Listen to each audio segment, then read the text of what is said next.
একজন খুনি হাসিনা রাত তিনটার পরে উনি তাহাজ্জুদের জন্য জাগেন। তো জাগার পরে কি তাহাজ্জুদ পড়েন এই জাতি জানে।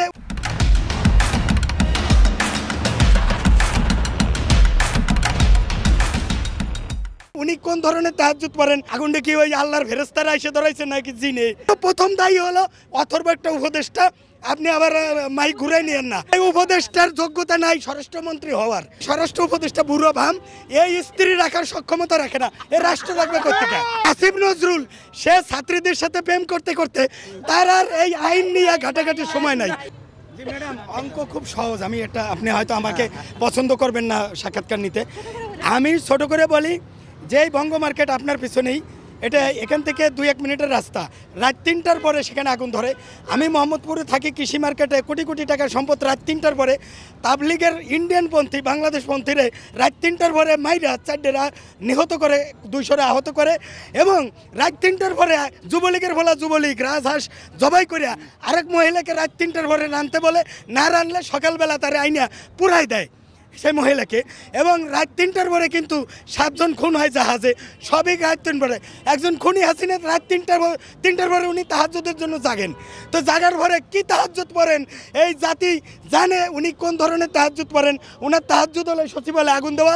এখানে মিনিমাম 10 কোটি টাকা কোনো আওয়ামী লীগের দোসরকে দেওয়া হয়েছে রয়ের মাধ্যমে, যে তুই সারা জীবনে পাবি কত 1,50,00,000, আর তুই 10 কোটি পাবি, তোর চাকরি বাকরির দরকার নাই, তুই এখানে এই কামটা করে দে, হাসিনাও ফিরে আসুক।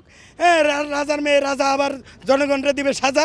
এই হলো শেখ হাসিনার প্ল্যান। আর কিছু বলতে চাই না। এখানে আমি এখনও ঢুকতে পারবো না। আমি তো দূরের কথা, আপনি বিশাল বড় সাংবাদিক, আপনিও ঢুকতে পারবেন না। তাহলে এখানে আগুনটা ধরাইলো কেটা? আগুনটা কি ওই আল্লাহর ফেরেশতারা এসে ধরাইছে নাকি জিনে? নাকি এখানে কারা ধরাইছে? এখানে আওয়ামী লীগের টাকা খাইতে যারা এখন ডাইন নাদ দিয়ে বাহামাদ দিয়ে সিগনেচার করে খাইতে পারে না, সমস্যা হয়, নাহিদরা বাধা দেয়। এখন এই জন্য প্রথম দায়ী হলো অথর্ব একটা উপদেষ্টা। আপনি আবার মাইক ঘুরাই নিয়েন না। এই উপদেষ্টার যোগ্যতা নাই স্বরাষ্ট্রমন্ত্রী হওয়ার, উপদেষ্টা হওয়ার। আমাকে যদি স্বরাষ্ট্র উপদেষ্টা করা হয়, আমি 3 দিনে বাংলাদেশকে দেখাই দেব যে কাকে বলে উপদেষ্টা, স্বরাষ্ট্র উপদেষ্টা। আমি বলি এই স্বরাষ্ট্র উপদেষ্টা বুড়ো ভাম, এই স্ত্রী রাখার সক্ষমতা রাখে না। এ রাষ্ট্র রাখবে কোথেকে? এই উপদেষ্টা ডক্টর ইউনূস ঠিক আছে, এই উপদেষ্টা। আর আসিফ নজরুল সে ছাত্রীদের সাথে প্রেম করতে করতে তার আর এই আইন নিয়ে ঘাটাঘাটির সময় নাই। এদের পদস্থ আরেকটা আছে শয়তান ফারুকি, এরা দিয়ে প্রেম করাইতে মজা হয়। এই জন্য এই ফারুকি এদের উপদেষ্টা না হওয়া পর্যন্ত আগুন সব জায়গায় ধরবে, টিভি সেন্টারেও ধরবে।